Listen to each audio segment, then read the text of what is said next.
People moved cautiously, watching from sidewalks, whispering into their phones, unsure of what exactly had happened but certain something was wrong. At the center of the commotion stood two figures, calm, steady, and strangely composed despite the growing crowd of police officers surrounding them. One was a tall, broad-shouldered man with a quiet strength in his eyes, and the other was a woman whose calm presence radiated something powerful enough to make even chaos pause for a breath. They were Navy SEALs, Michael Grant and Sarah Lewis, partners in service, bonded by years of missions that had tested every ounce of courage inside them. They had come to Ridgewood for something simple, almost ordinary. A small community event honoring veterans. Nothing complicated, nothing dangerous. Just shaking hands, answering questions, talking to children, and finally feeling, for once, like their world didn't revolve around danger. But life had a strange way of twisting even peaceful moments into tests of character, and that morning would become one they would never forget. It began when an argument broke out at the edge of the town square, loud shouts, a misunderstanding, and then the sudden arrival of multiple police cars. No one was entirely sure what had been reported, but someone had mentioned armed veterans, and possible threat, and the officers, reacting fast, rushed to the scene. When they saw Michael and Sarah, both wearing tactical-style backpacks from their veteran booth, the officer's suspicion only grew. Before the SEALs could fully explain the situation, orders were shouted, weapons drawn, and a K-9 unit was brought forward, a large German Shepherd named Ranger, trained to respond quickly to commands. The officers didn't know who they were dealing with. They didn't know Michael had spent 2 decades protecting innocent lives. They didn't know Sarah had saved countless civilians overseas. All the officers could see were two figures they didn't recognize in what looked like tactical gear. Michael raised his hands first, calm, steady, completely non-threatening.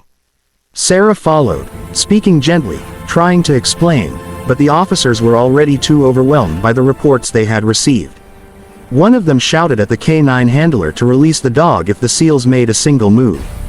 The crowd gasped. Parents pulled their children close. Phones rose into the air, recording everything. The atmosphere thickened with fear, confusion, and uncertainty. Michael and Sarah exchanged a quick glance, a silent communication built from years of shared missions. Not fear, just understanding. They knew the officers weren't bad people. They were scared, misinformed, reacting to a situation that had spiraled too quickly. And that understanding was the reason both SEALs remained still, peaceful, patient. But the tension kept rising, until finally a command was shouted, too fast, too sharp, and Ranger leapt forward. The crowd screamed, but the moment the dog got close to Michael and Sarah, something unbelievable happened. Ranger didn't attack, he didn't bark, he didn't bare his teeth. Instead, he slowed, tilted his head, and then stopped completely. Michael didn't flinch, Sarah didn't step back. They simply watched the dog with the same calm presence they had held from the beginning. And in that calmness, Ranger sensed something deeper, something that had nothing to do with uniforms or orders or confusion. Dogs had a way of reading souls, and in the souls of Michael and Sarah, Ranger found no threat. The German Shepherd walked closer, sniffed Michael's hand, and then gently nudged it, almost as if asking, "Are you okay?" Sarah slowly reached out her hand too, and Ranger responded by sitting beside her, leaning calmly against her leg. The entire crowd froze. The officers stared in disbelief. The handler called Ranger's name again and again, but the dog refused to return. Instead, he stayed right where he was, next to the people he trusted most in that moment. The silence that followed was different, thick not with fear, but with realization. For the first time since the chaos started, the officers truly looked at Michael and Sarah, not through the lens of suspicion, but through understanding. Their hands stopped shaking. Their voices softened. One officer stepped forward slowly, lowering his weapon as he spoke. "Sir, ma'am, could you explain who you are?" Michael nodded gently, still crouched beside Ranger. "We're Navy SEALs, just here for a veterans event. There's no danger, no threat, just a misunderstanding." The officer's face shifted from tension to embarrassment to something more heartfelt. Regret, gratitude, and relief all blended together. Sarah added softly, "We understand you were trying to protect the town. No harm done." Those words, so calm, so forgiving, broke something open in the crowd. People exhaled. A few clapped. A child whispered loudly, "Mommy, the dog likes them." And suddenly the fear that had overtaken the morning melted away. But the real transformation came afterwards. The officer who had given the order to bring out the K9 stepped forward. He looked older than he first appeared, weighed down by responsibility and by the guilt of how close things had come to going wrong. "I'm sorry," he said, voice thick. "We reacted too fast. I should have listened. I should have checked twice." Michael shook his head. "What matters is that everyone's safe. We all make fast decisions under pressure.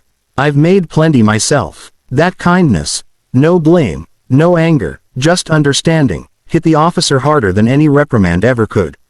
His eyes glistened. Ranger, sensing his handler's emotion, returned to his side, nudging his hand softly. The officer let out a shaky breath and placed a hand on the dog's head, finally smiling through the tension. The town saw something powerful in that moment: forgiveness. Humanity. A softening of boundaries. A reminder that people, even protectors, could make mistakes, and that compassion could mend what fear had tried to break. Over the next hour, the entire town gathered around Michael and Sarah, asking questions, thanking them for their patience, and expressing genuine admiration. Children hugged them, excited to meet real heroes. Elderly veterans saluted them, and the officers, humbled and grateful, worked with them to clear up the misunderstanding completely. What none of them expected was how deeply Ranger had connected with the SEALs. The dog refused to leave their side for the rest of the event, staying loyally between Michael and Sarah as if he had chosen them as part of his pack. Even when the handler tried to guide him away, Ranger kept returning, tail wagging, eyes bright, sensing the kindness he felt so drawn to. By afternoon, the whole incident had turned into something beautiful, an unexpected reminder of how quickly fear could be transformed by calmness, trust, and humanity. Later that day, when the event ended, the officer approached the SEALs one last time. His voice was steadier now, filled with sincerity. "I want to thank you. Not just for your service, but for how you handled all this. You taught my entire team something today." Michael smiled. "And your team taught us something too." Sarah nodded. "Fear is human, but so is compassion. What matters is which one we choose." The officer blinked hard, moved by the words. Then he glanced down at Ranger, who was still sitting beside Sarah like a loyal guardian. "Looks like he's already chosen," he said with a soft laugh. The SEALs knelt to stroke the dog one last time. Michael scratched behind Ranger's ears, and Sarah kissed the top of his head. The dog pressed closer, unwilling to say goodbye, but eventually the handler gently coaxed him away. As Ranger walked a few steps, he paused, turned back, and gave a single quiet bark. Not a warning, not a demand, but a thank you. The SEALs both smiled, and somehow, in that single gesture, the entire whirlwind of the day felt complete. When the sun began to set, painting the town in colors of gold and gentle pink, Michael and Sarah walked toward their car. The world around them felt strangely softer, filled not with the weight of fear but with the warmth of connection. Sarah glanced at Michael and said, "It's strange, isn't it? How one moment of misunderstanding turned into something good." Michael nodded. "Sometimes the best things come from the unexpected."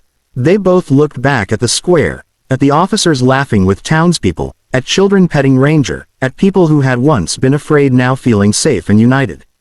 The town had changed that day, not because of an incident, but because of what followed: understanding, humility, and kindness.